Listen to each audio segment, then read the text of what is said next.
Hey, this is Al McGee, and this is Stephen Leibowitz. And this is your entertainment ticket. Get us at www.yeticket.com. Steve, I'm a little bit confused. What are you confused about, Al? Well, we're going to talk about Tron Legacy. Tron Legacy, that's But, right. you know, to me it felt like Star Wars meets Tron meets Matrix. So, was this 3 movies in one, or was this one movie? This was one movie. This was a sequel to Tron, the 1982 summer hit that really broke some boundaries with computer graphics and film. Exactly. Yeah, Right. and based on a computer game. Yes, you know. And Walt Disney did it, but you know, they didn't make a lot of money for it back at that time. And also they got one of the actors who was in the original, that's Jeff Bridges. He disappeared. He's been gone for like 20 years in Tron Legacy, and now his son wants to know where he's at. Now he goes into the grid and finds his father. Yes, and then some.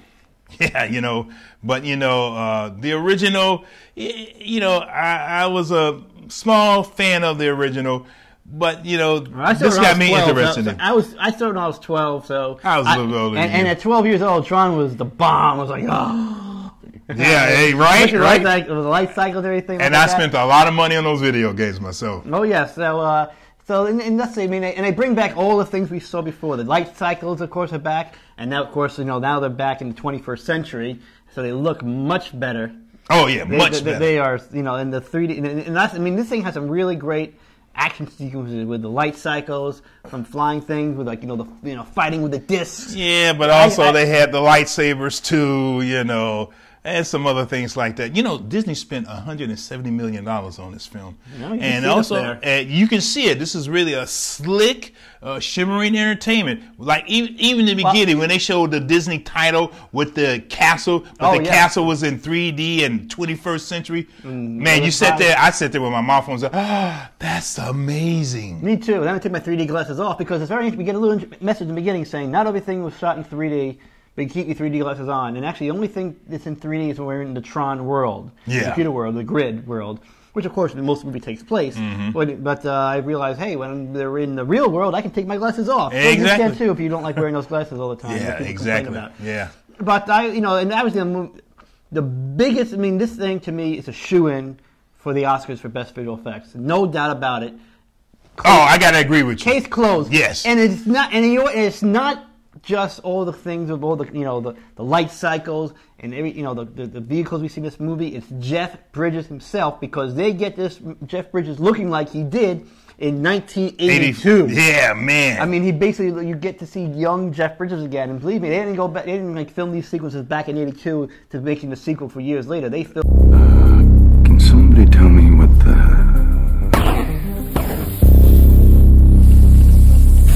Hey. It's got a zipper.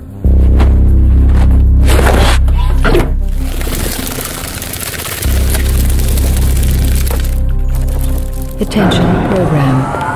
You will receive an identity disc. Everything you do or learn will be imprinted on this disc.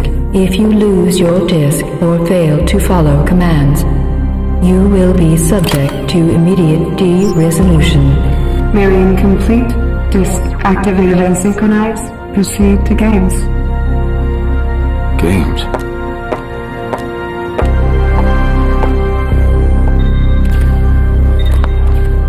What am I supposed to do? Survive.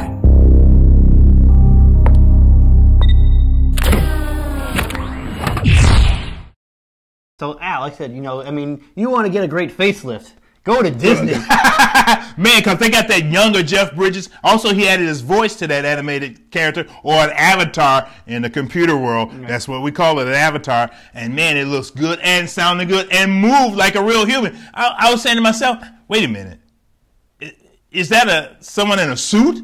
No, it was a CGI, computer animated, younger Jeff Bridges. Right, perfect. Jeff Bridges, so it was just, that alone was, just making, wow. Oh, man. I'm sure Jeff Bridges watches out and sees, man, I used to look like that. I know, right? And also the music, too, in this film was very good, too. Music's by, soundtrack by Daft punk. You know, they did a great job with this music too. Right.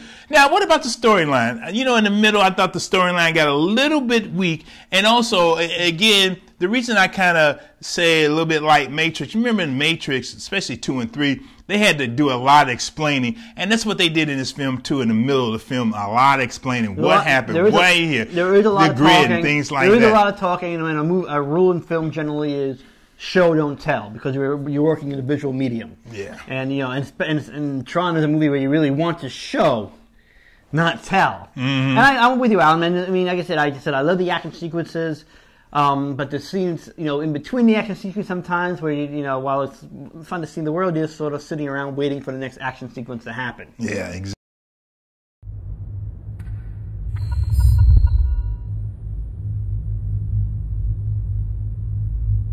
Sam. Long time. You have no idea.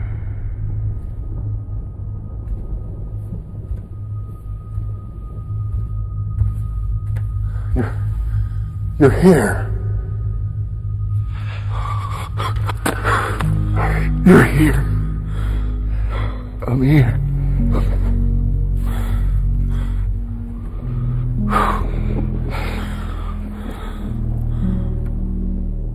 You're big. You're old.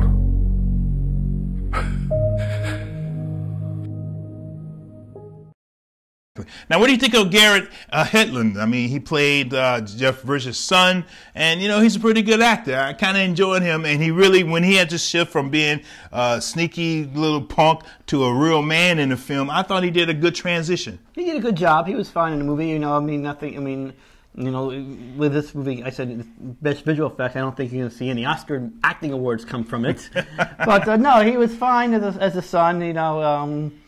You know, no complaints, but no extra praise. Okay, all right, fine. Well, how many palm trees you get this?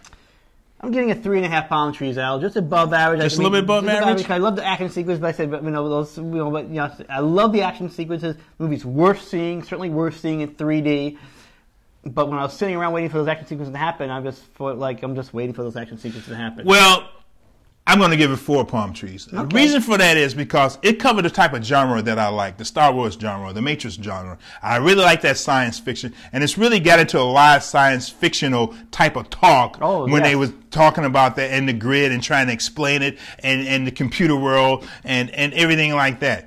And that's why I enjoyed this film. You know, yeah, the action films were great. I really enjoyed them. I really wanted more, but it gave me enough to sit there and say, wow.